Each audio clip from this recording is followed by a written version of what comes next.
নমস্কার, আপনাদের সঙ্গে রয়েছে আমি সৌমিতা। আপনাদের সবাইকে স্বাগত জানাচ্ছি অ্যাক্সলেপিয়া হেলথ ইউটিউব চ্যানেলে।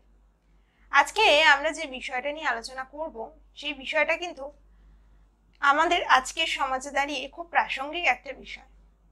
কর্মক্ষেত্র সরকারি হোক কিংবা বেসরকারি হোক, তার চাপ যখন মাত্রাতিরিক্ত হয়ে যায় তখন আমাদের জীবনে নেমে আসে নানান ধরনের বিপর্যয়। সাম্প্রতিক সময়ে বেশ কয়েকটি ঘটনা কিন্তু রীতিমতো খবরের শিরোনামে উঠে এসেছে। বেশ কয়েক মাস আগেই দেখা গিয়েছেন একজন তরুণী একটি প্রাইভেট কোম্পানিতে কাজ করতে গিয়ে তার কাজের প্রেশারটা সামলাতে না পেরে মৃত্যুমুখে ঢলে পড়েন। আবার কয়েকদিন আগেই সেপ্টেম্বর মাসে আরেকটা খবরও বেশ নজর কাড়ে আমাদের সকলের কাছে। সেই খবরটা হচ্ছে একটি সরকারি ব্যাংক সংস্থার কাজ সেই তরুণী ছেড়ে দেন।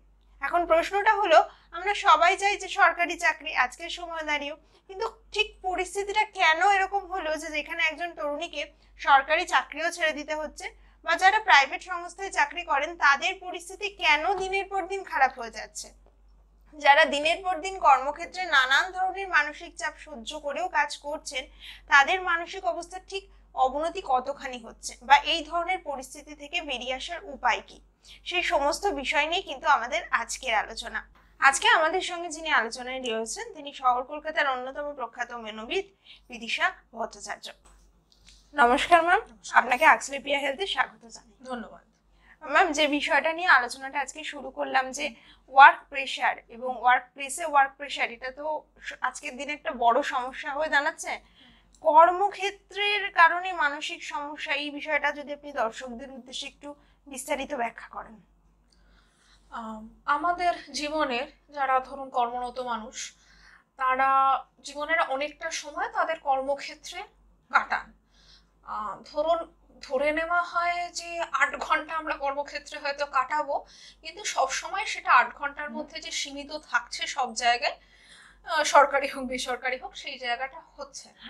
তো দিনের একটা বড় সময় আমরা কর্মক্ষেত্রে কাটাচ্ছি, প্রায় সারাটা দিন কাটাচ্ছি। এবং পোস্ট কোভিড এরাতে ওয়ার্ক ফ্রম হোমের কনসেপ্টটা যখন এসে গেছে, তখন কিন্তু অনেক সময় কাজটা শুধু কাজের জায়গায় বা অফিসে সীমিত থাকছে সেটা না, সেটাকে নিয়ে একজন মানুষ বাড়িও যাচ্ছে, বাড়িতে গিয়েও সেই কাজটা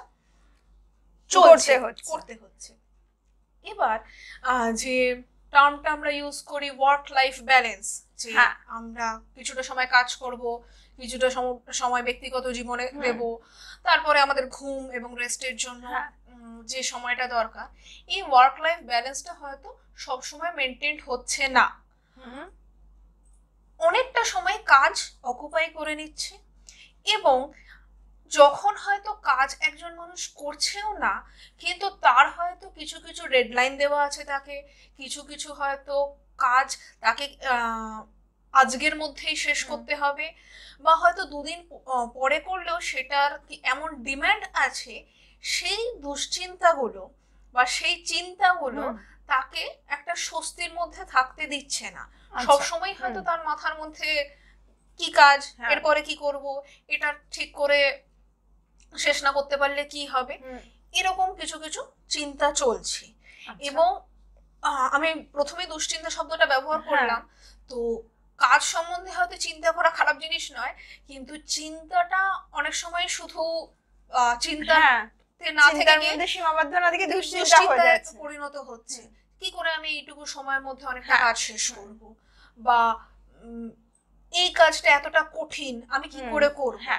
তো এই সমস্যাগুলো আমরা কম বেশি যে যার কর্মক্ষেত্রে সবাই সম্মুখীন হয়ে থাকি।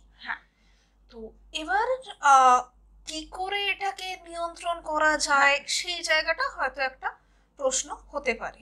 একদমই।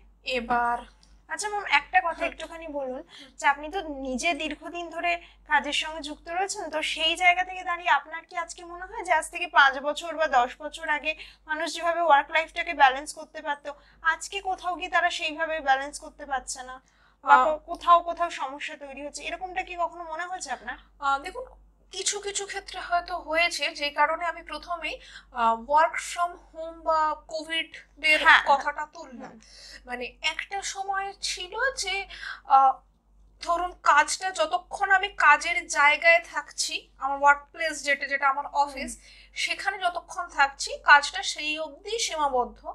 আমি যখন বাড়িতে চলে যাচ্ছি বা অফিস থেকে আমি যখন বেরিয়ে পড়ছি, সেই সময়টাতে কাজ আর আমাকে মানে আমি কাজের বোঝাটাকে কাঁধে করে নিয়ে যাচ্ছি না। কিন্তু যখন এই ওয়ার্ক ফ্রম হোমের জায়গাটা এলো, তখন কিন্তু এই যে মানে ডিস্টিংক্ট লাইন যে এটা আমার কাজের জায়গা আর এটা আমার বাড়ি, এটা আমার পার্সোনাল জায়গা, এই জায়গাটা কোথাও গিয়ে নষ্ট হলো।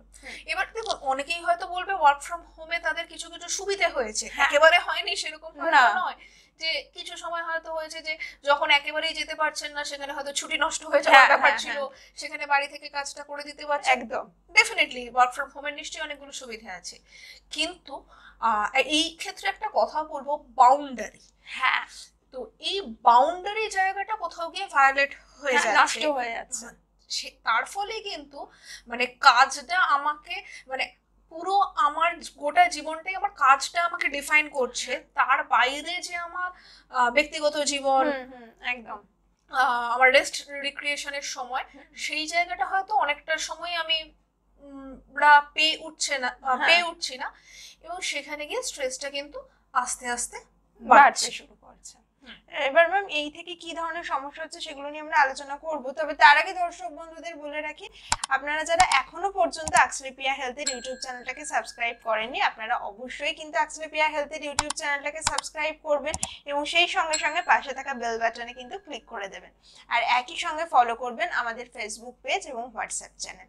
আর স্বাস্থ্য সংক্রান্ত যে কোনো ধরনের সমস্যার সমাধানের জন্য অ্যাক্সলেপিয়া হেলথ সবসময় রয়েছে আপনাদের পাশে। স্ক্রিনে দেওয়া টেলিমেডিসিনের নাম্বারে কিন্তু আপনারা সরাসরি আমাদের সঙ্গে যোগাযোগ করতে পারবেন।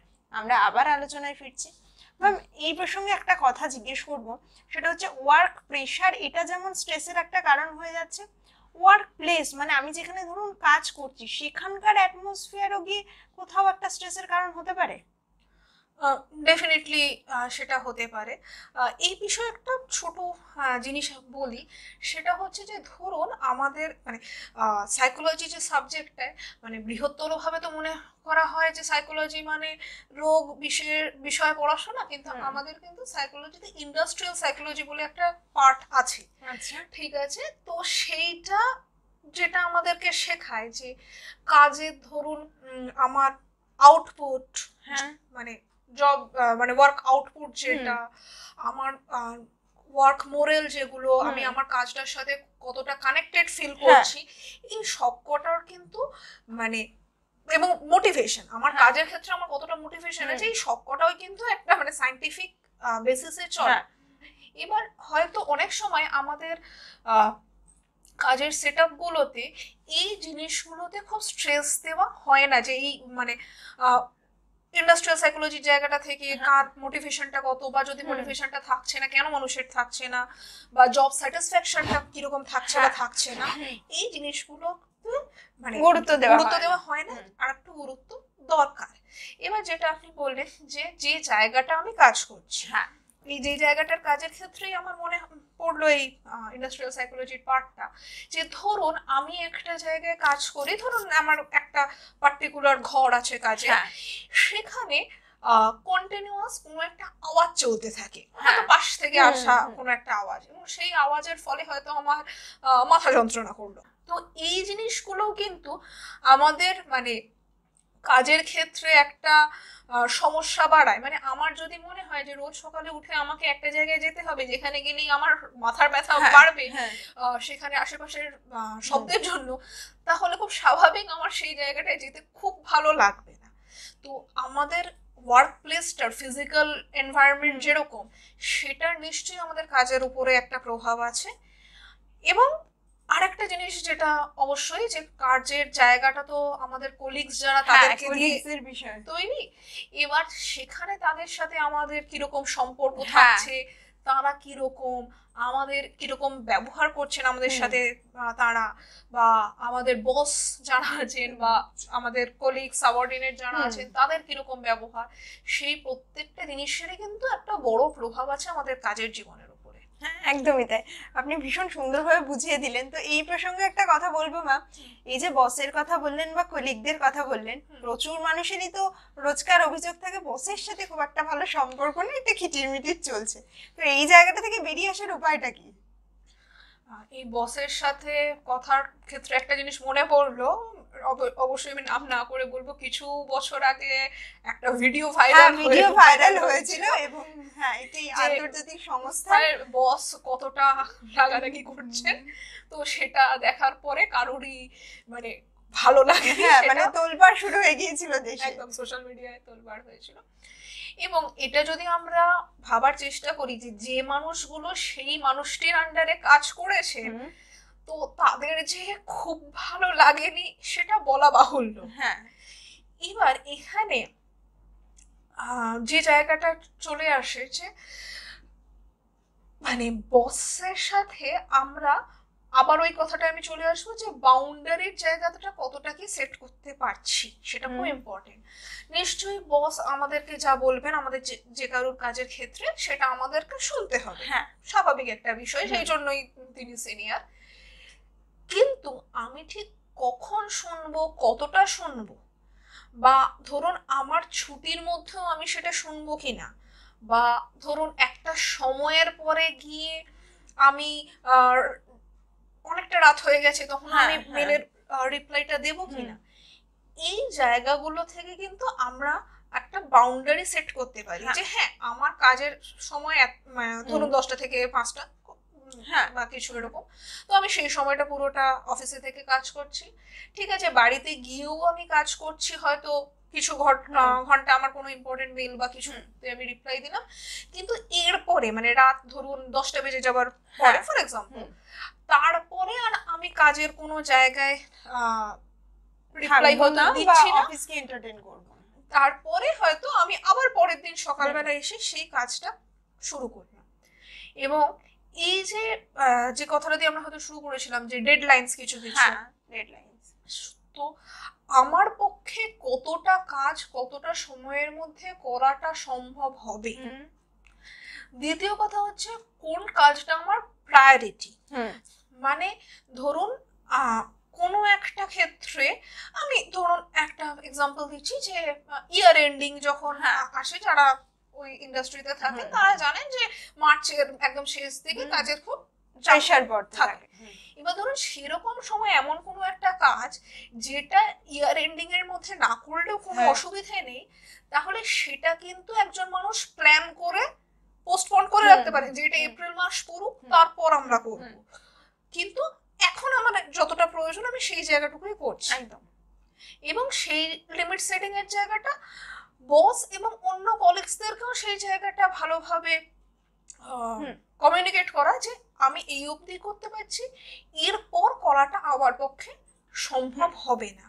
তো এই জিনিসটা যদি আমরা খুব শুরুর দিক থেকেই করতে পারি যে আমার লিমিটেশন গুলো আমি শুরুর থেকেই জানিয়ে দিলাম। হ্যাঁ, এবার অনেকে হয়তো এটা বলবেন যে আমি যদি শুরুতেই চাকরিতে ঢুকে আমার লিমিটেশন জানাতে থাকি তাহলে চাকরিটাই হয়তো হবে না। কিন্তু ব্যাপারটা হচ্ছে এই লিমিটেশন বলতে আমি যেটা বোঝাচ্ছি যে আমার বাউন্ডারিটা, যে আমি এই অবধি কাজটা করতে সক্ষম, এর বাইরে চলে গেলে কাজটা করাটা আমার পক্ষে সম্ভব হবে না এবং সেটা থেকে আমার শারীরিকভাবে মানসিকভাবে ক্ষতি সমস্যা হতে পারে, একদম কোনো একটা প্রভাব পড়বে। অতএব আমি এইটুকু কাজ অবধি করতে পারি আমি সেটাই করবো। তো এই লিমিটেশনটা জানা এবং কলিগসদের এবং বসকে জানিয়ে দেওয়াটা খুব দরকারি। একদম। দর্শক বন্ধুদের উদ্দেশ্যে বলবো যে ম্যাম যেরকমটা বললেন যে কর্মক্ষেত্রে যদি আপনার কখনো কোনো ধরনের সমস্যা হয়, যে সমস্যাটা মনে হচ্ছে আপনি কোনোভাবেই নিতে পারছেন না বা দিনের পর দিন সেটা আপনার মানসিক স্বাস্থ্যের উপর নেগেটিভ ইম্প্যাক্ট ফেলছে, তো সেই জায়গায় দাঁড়িয়ে কিন্তু অবশ্যই একজন বিশেষজ্ঞের পরামর্শ নেবেন, না হলে কিন্তু সমস্যা আপনার থেকেই যাবে, সমাধান কিছুতেই হবে না। আর এখনো পর্যন্ত যারা অ্যাক্সলেপিয়া হেলথের ইউটিউব চ্যানেলটা সাবস্ক্রাইব করেনি তারা কিন্তু কেউ সাবস্ক্রাইব করতে ভুলবেন না, অবশ্যই বেল বাটনে ক্লিক করে সাবস্ক্রাইব করে দিন। আর একই সঙ্গে এই কথাটাও আপনাদেরকে জানিয়ে রাখছি, আমাদের যে টেলিমেডিসিনের নাম্বার রয়েছে সেই টেলিমেডিসিনের নাম্বারে আপনারা ফোন করতে পারেন, যোগাযোগ করতে পারেন আমাদের সঙ্গে, যে কোনো ধরনের সমস্যায় কিন্তু টিম অ্যাক্সলেপিয়া সবসময় আপনাদের পাশে রয়েছে। ম্যাম এবার যে বিষয়টা নিয়ে কথা বলবো সেটা হচ্ছে একজন মানুষ, তার হয়তো বেশ কিছুদিন ধরে সমস্যা চলছে ওয়ার্ক প্লেসে, এবার তিনি হয়তো বিষয়টাকে ইগনোর করছেন, কয়েক মাস পরে গিয়ে সেটা মাত্রাতিরিক্ত হয়ে গেল এবং সেটা তার মেন্টাল হেলথটাকে একেবারেই ডিস্ট্রয় করছে। এই প্রাইমারি স্টেজে কোন একজন মানুষ কিভাবে বুঝবেন যে একজন বিশেষজ্ঞের সঙ্গে আমার কথা বলাটা জরুরি? এবার এই ক্ষেত্রে দেখুন, এভাবে যদি আমরা ভাবি যে আমার কাজের স্ট্রেসটাকে ধরুন আমি সব সময় নিয়ে বেড়াচ্ছি, মানে ধরুন আমি কাজ শেষ করে বাড়ি গেলাম, আমার কাজ নিয়ে চিন্তা হচ্ছে, আমি হয়তো রাত্রে ভালো করে ঘুমোতে পারছি না, কারণ কালকে একটা প্রেজেন্টেশন আছে বা কালকে কোনো কাজ আছে। এবার দেখুন, ঠিক কালকে কোনো কাজ আছে, আমার একটা দিনের হয়তো সেটা নিয়ে আমার সামান্য উদ্বেগ রইলো, সেটা একটা ব্যাপার, কিন্তু ধরুন আমার আজ থেকে 2 সপ্তাহ বাদে একটা প্রেজেন্টেশন, কিন্তু আমার উদ্বেগটা এখন থেকে চলছে। আমি হয়তো বন্ধুদের সাথে বেরোলাম, টেনশনটা কনস্ট্যান্ট হয়ে যাচ্ছে, বা আমার কোনো ছুটি আছে, বেড়াতে গেলাম, যাই থাকুক না কেন, আমার ওই কাজ নিয়ে চিন্তাটা কন্টিনিউয়াসলি ধরুন চলছে, কিছুতেই থামছে না। তাহলে কিন্তু এটা বোঝার একটা জায়গা যে তাহলে এটা একটা স্বাভাবিক ব্যাপার হচ্ছে না, এটা কিন্তু মানে যতটা আমার চিন্তার জায়গা তার থেকে অনেকটা বেশি হচ্ছে। তো এটা নিশ্চয়ই একটা পার্ট আমাদের সমস্যার। এবং অনেক সময় আমরা একটা জিনিস করতে পারি যে ধরুন আমরা কিভাবে বুঝি যে আমাদের আশেপাশের লোকেদের থেকে, মানে লোকেদের সাথে আমরা নিজেদেরকে একটা তুলনা করার জায়গা আছে, যে হয়তো পরীক্ষার হলে এরকম নিশ্চয়ই সবার হয়েছে যে পরীক্ষার হলে বসে পাশের বন্ধুকে কোয়েশ্চেন পেপার আসার আগে জিজ্ঞেস করছি, হ্যাঁ তোর খুব ভয় লাগছে, আমারও খুব ভয় লাগছে, তাহলে ব্যাপারটা ঠিক আছে, সকলেরই লাগছে। এবার একটি মানুষ হয়তো দেখছেন যে বাকি মানুষরা কাজের যারা আছেন ধরুন একই ধরনের কাজ করেন, তাদের সেটা নিয়ে অতটা বেশি অসুবিধা হচ্ছে না, কিন্তু তার হচ্ছে। মানে আমরা একটা নরমেটিভ জায়গায় চাই যে পাশের মানুষদের কি হচ্ছে, তো পাশের মানুষদের অসুবিধা হচ্ছে না, শুধু তার হচ্ছে এবং খুব বেশি হচ্ছে। তাহলে সেটাও কিন্তু একটা বোঝার জায়গা যে না, তাহলে জিনিসটা ঠিক একটা স্বাভাবিক পর্যায়ে নরমেটিভ জায়গায় নেই, সেটার থেকে বেশি হচ্ছে।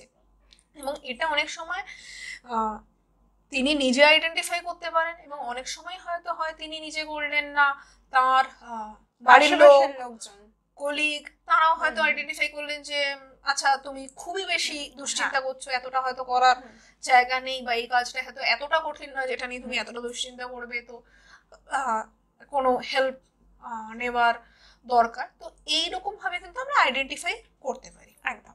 অনুষ্ঠান শেষের আগে ম্যাম, আজকালকার ছেলে মেয়েদের জন্য, মানে তরুণ প্রজন্মের জন্য যারা নতুন কাজে জয়েন করেছে, আপনার কি পরামর্শ থাকবে? তরুণ কাজে যারা জয়েন করেছে, মানে যাদেরকে এখন আমরা পপুলারলি জেন জি বলে থাকি, তাদের ক্ষেত্রে এবার আমরা অনেক সময় বলি যে জেন জিরা মানে অনেক কিছু কাজ খুব সহজে করে ফেলছে, যেটা হয়তো মিলেনিয়ালসরা করতে পারছে না। তো সেই জায়গাটাতে পরামর্শ বলতে দেখুন, অবশ্যই সবার ক্ষেত্রেই এটা হওয়াটা বাঞ্ছনীয় যে সে যেন তার পছন্দের জায়গার কাজটাই করার চেষ্টা করে।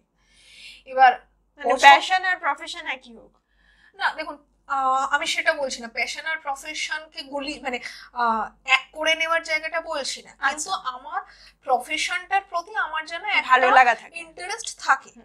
মানে আমি একেবারেই ভালোবাসি না এরকম একটা কাজ, মানে ধরুন আমি এরকম একটা করছি যে আমার হয়তো পশু প্রাণীর সম্বন্ধে কোনো সেরকম ভালোবাসা নেই, আর আমি ডগ ট্রেনার হলাম, তাহলে ব্যাপারটা খুব গোলমাল হয়ে যাবে, বা ধরুন যে আমার তো সেটাতে পছন্দের জায়গাটা থাকছে না। সো আমার যেন আমার প্রফেশনটার প্রতি কিছুটা ইন্টারেস্ট থাকে, সেটা একটা জায়গা। দ্বিতীয় কথা, সবসময় একটা জিনিস যে আমি আমার লিমিটেশন গুলো, আমার মানে কতটা আমি করতে পারি, what are my pros and my limitations, এই সম্বন্ধে যদি আমরা আইডিয়াটা রাখি, তাহলে কিন্তু খুবই ভালো হয় যে আমি কত দূর অবধি করতে পারবো, আমি কত দূর অবধি করতে পারবো না। সেক্ষেত্রে যেটা হচ্ছে যে তাহলে আমি আমার ক্ষমতার বাইরে গিয়ে কোনো চাকরিতে অপ্ট হয়তো করছি না, মানে হয়তো আমি কিছু জায়গায় আমি হয়তো ধরুন ফর এক্সাম্পল আমি খুব একটা দৌড়দৌড়ি করতে পারছি না বা হ্যাঁ। এরকম, আমি একটা চাকরি চুজ করার কথা ভাবলাম যেখানে খুব দৌড়ঝাঁপ করতে হবে, হ্যাঁ অবভিয়াসলি সেখানে হয়তো যে এক্সামিনেশন গুলো হবে সেটাতে হয়তো বাধা পড়তে পারে, হ্যাঁ। বাট যাই হোক আমি সেরকম কিছু করার কথা করব না। And last but not the least, সবসময় এটা বলার যে মানে your job is not your entire life, ঠিক হ্যাঁ, আছে? একদম। জবটা জীবনের একটা পার্ট, অত্যন্ত গুরুত্বপূর্ণ পার্ট, কেন সেটা হয়তো আমাদেরকে সাস্টেন করার জন্য, হ্যাঁ, খেয়ে হ্যাঁ। পড়ে বাঁচিয়ে রাখার জন্য কাজে লাগে, কিন্তু at the cost of my Life. Wellbeing বা লাইফ, সেইটার থেকে তো আমার চাকরি হয়তো গুরুত্বপূর্ণ নাই হতে পারে। তো সেরকম জায়গাটা বুঝে নিয়ে আমাদের চাকরি ক্ষেত্রে এগোতে হবে।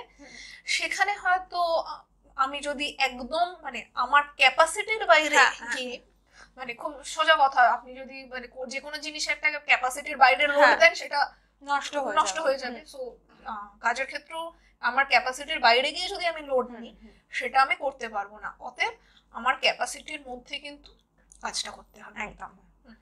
দর্শকদের বলবো, যারা যারা ম্যামের আজকের এই কথাটা শুনলেন তারা আশা করি একটা ভালো গাইডলাইন পেয়ে গিয়েছেন। ম্যাম যেরকম বললেন যে সবসময় এটা দেখবেন যে আপনি যে কাজটা করছেন না কেন সেটার মধ্যে যেন আপনার একটা বেসিক ইন্টারেস্ট থাকে, আপনার কাজটা করতে যাতে ভালো লাগে। আর যে কোনো ধরনের কাজের ক্ষেত্রে সমস্যা হলে অবশ্যই কিন্তু বিশেষজ্ঞের পরামর্শ নেবেন। নিজে হুটহাট কোনো রকম ভাবে সিদ্ধান্ত নেওয়ার চেষ্টা করবেন না, তাহলে কিন্তু সমস্যা আপনার থেকেই যাবে। আর স্বাস্থ্য সংক্রান্ত যে কোনো ধরনের সমস্যা হোক, সেটা শারীরিক বা মানসিক যাই হোক না কেন, অবশ্যই বিশেষজ্ঞের পরামর্শ নিন। অ্যাক্সলেপিয়া হেলথ সবসময় রয়েছে আপনাদের পাশে। স্ক্রিনে দেওয়া টেলিমেডিসিনের নাম্বারে আপনারা যোগাযোগ করতে পারবেন। আর একই সঙ্গে শেষবারের মতো বলছি, যারা যারা এখনো পর্যন্ত অ্যাক্সলেপিয়া হেলথের ইউটিউব চ্যানেলটা সাবস্ক্রাইব করেননি তারা অতি অবশ্যই কিন্তু সাবস্ক্রাইব করে নেবেন। সকলে ভালো থাকুন, সুস্থ থাকুন, খুব ভালো করে আনন্দ করে বাঁচুন। অনুষ্ঠান আজকের মধ্যেই শেষ করছি। নমস্কার। অস্ক্লেপিয়া হেলথে রয়েছেন নানা ক্ষেত্রের বিশেষজ্ঞ ডাক্তার, যারা আপনার সমস্ত চিকিৎসা ঘটিত সমস্যার সমাধান করে দেবেন অনলাইন। মাত্র কয়েকটি ক্লিকে বুক করে ফেলুন ডাক্তারের অ্যাপয়েন্টমেন্ট। ডাউনলোড করুন অস্ক্লেপিয়া হেলথ। ভালো থেকো।